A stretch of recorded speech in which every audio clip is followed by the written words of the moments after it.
Hey folks, my name is Kevin and it's time for a little bit more knife nerdery. And today we're unboxing a knife that is kind of on loan to me. This was shipped to me by Peña because I'm proxying it for my friend Casper, because Peña does not ship directly to Norway. And Casper is the guy I bought this off of, which is really appropriate because this is another Apache. And what's in here is an Apache as well. This is the Urban EDC Supply Company exclusive Seigaiha wave pattern tie handle version. It's a frame lock rather than a bolster lock.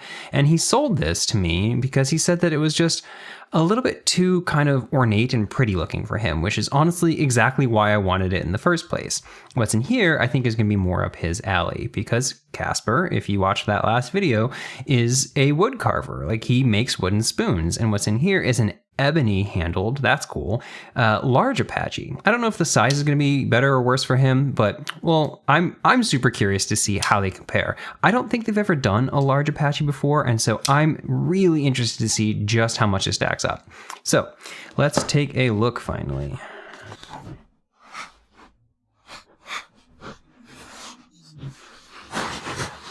Ta-da! Large Apache. Okay, that's stuck there for now. Oh, yeah.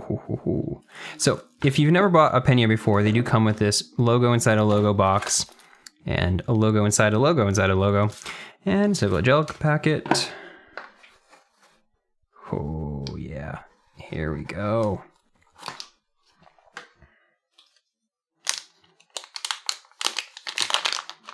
Now, unfortunately, this is an irreparable form of opening, but Casper told me to do this, so I think it's okay.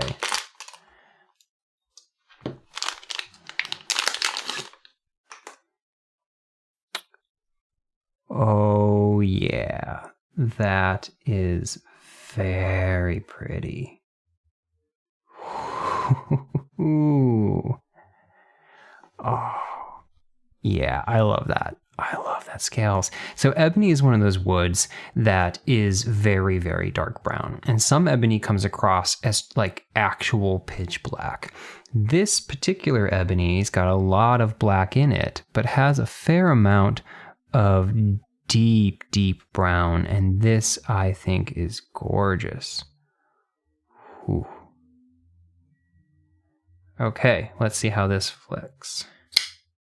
Oh, that worked really, really nicely. Oh, that's so snappy.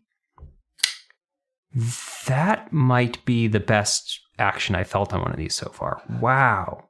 So one of the things about this is because it is a full frame lock rather than a bolster lock. Bolster lock, of course, meaning this is the same piece of metal all the way through, but rather than being a regular frame lock, this inset here with the liner, or sorry, with the scale on top means that this is much thinner. And so this behaves a lot more like a liner lock in terms of lock strength. And the increased lock strength here means that this is the hardest of all of the ones that I've owned or held. And so it means the most lock bar pressure, which means the strongest detent, but it also means like the strongest pressure closing. So these are the least like free closing. And it just means it's a lot firmer. This one though, yeah, this detent is way lighter, which is much more akin to some of the other ones, but wow, it's still so snappy. Oh, that sounds so good too.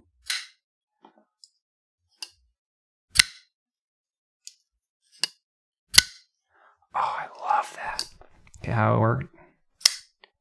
Yeah, that's nice. Okay, can I flick this? Nope, not yet. That's one of the things I was really surprised about with this is that, not the most reliable. The way that I'm doing that is by wedging my finger down in here, right below the top of the grind line, which means I'm pushing against an angle. Yeah, I'm gonna stop trying to do that.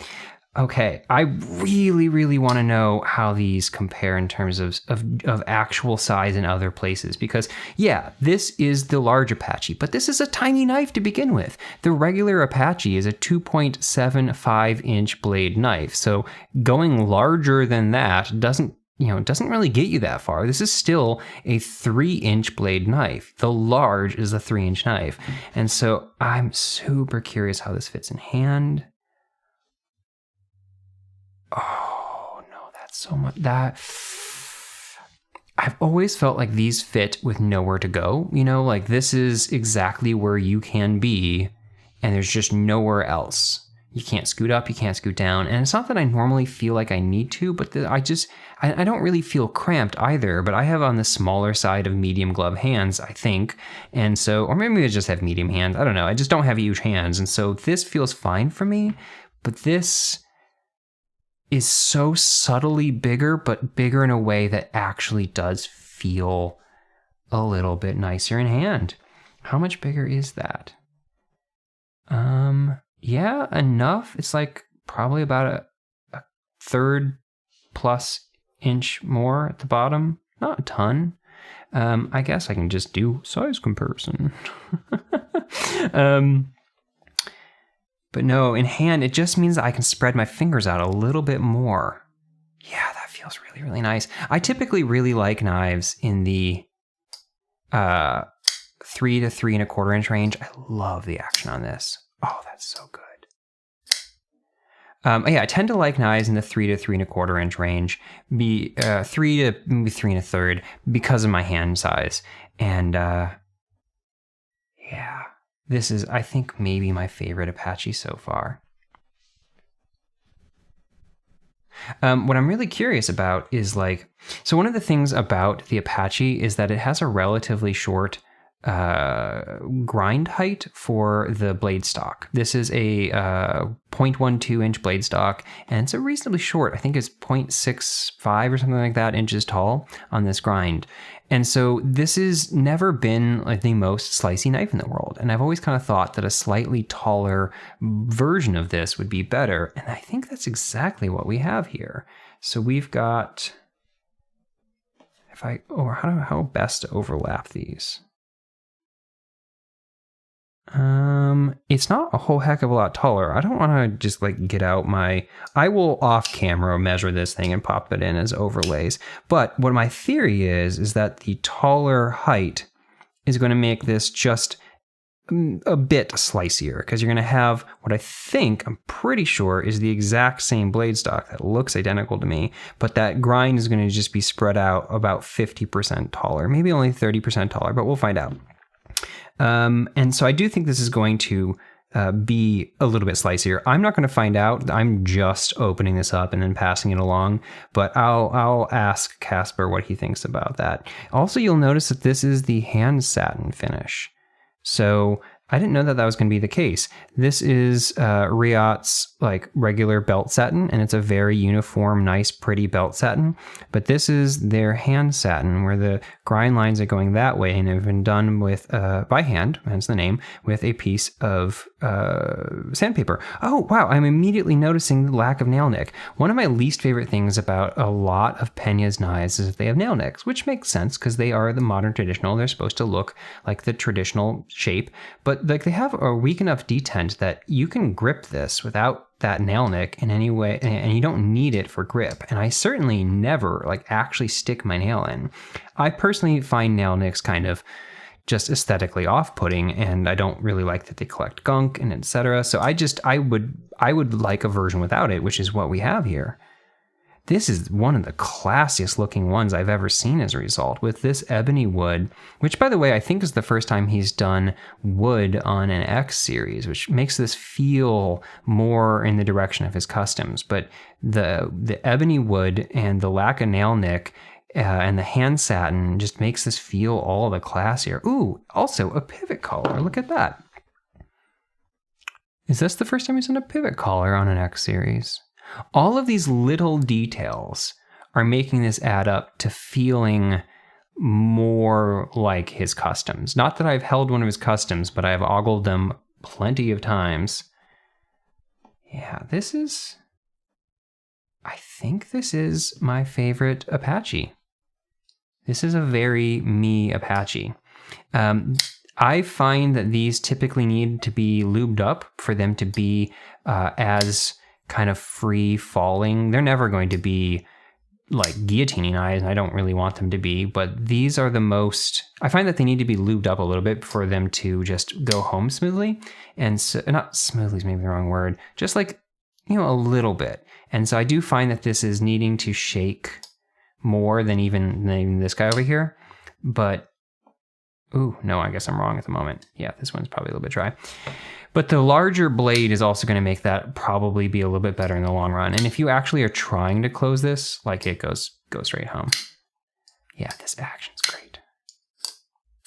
Love it. I love this. This is great. The one thing I'm noticing right off the bat is that the kind of the feeling this has when it opens, it reverberates differently because of the wood. Wood has a specific kind of feel to it that I've always really, really enjoyed.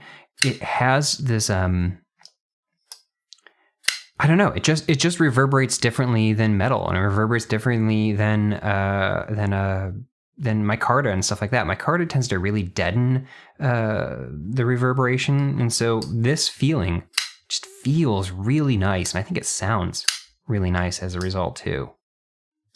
Okay, I am going to stop rambling, except I am just very pleased with how this came out, and I am jealous. I wish I had picked one of these up. I almost did, but when Casper said that I could check this out, I said, you know what, I'm not going to buy my own because I didn't know if I'd actually care enough about it compared to the regular ones. I also have a kickstop version that I'm finally going to open eventually, so I didn't think I needed 3 Apaches, but I think I need a 3rd Apache because I think this is officially my favorite Apache.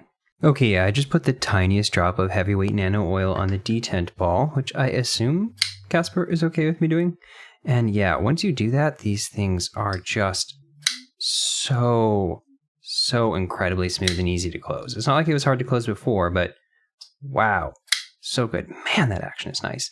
And I forgot, I mentioned it earlier. I mentioned that this is super easy to open even without the nail nick, but I didn't actually show it over here. Yeah, this is incredibly easy to use as a 2-hand opening knife if you hand it to someone that doesn't understand front flippers. So I personally would like to see those just be gone forever. Wow, that action is great. So yeah, I absolutely love this. And I am, I'm quite jealous. Thanks for watching, and Casper, thank you so much for letting me check this out before sending it your way. This thing is so freaking cool. Anyway, catch you guys next time. Thanks for watching.